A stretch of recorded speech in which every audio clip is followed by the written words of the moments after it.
Kicking It. How many of us can actually just stay still for a moment without being encouraged from the mind to do something? When we start to slow things down, we can start to comprehend that there's a lot going on within this expression of existence which we call ourselves. When we can start to comprehend that life itself is an imagination, and when we start to imagine, we can start to express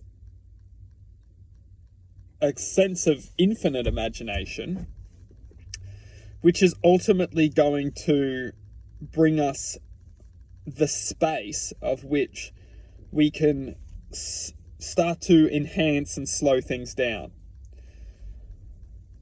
When we start to slow things down, we can start to examine for what truly is truth within our existence. A lot of the time we're just listening to the mind and following the mind's journey or path, which doesn't necessarily need to be negative.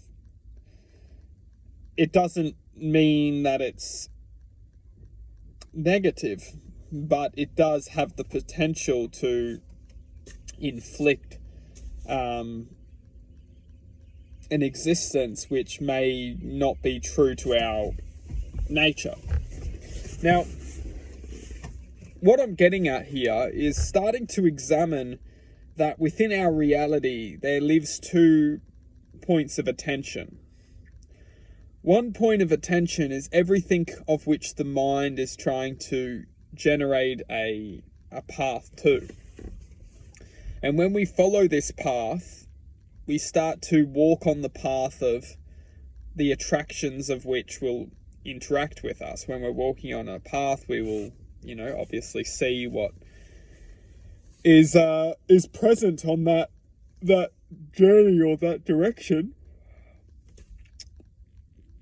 And depending on how we interact with this or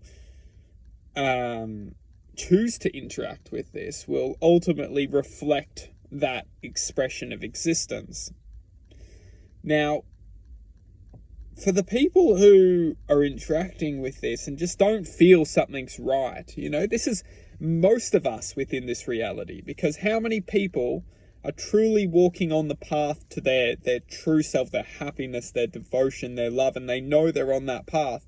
Because this is the opposing existence, is when we're truly connected to our hearts, we understand that we're on the right path, we understand that we're focused, we understand that nothing can take that away from us.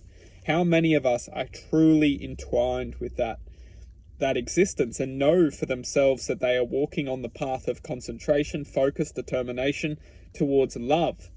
Because a lot of us, we may be concentrated, focused, and determined, but are we focused, concentrated, and determined within the divine love, within truth, within expression of truth, justice, wisdom to the heart, concentrated on bringing love, bringing joy, bringing happiness?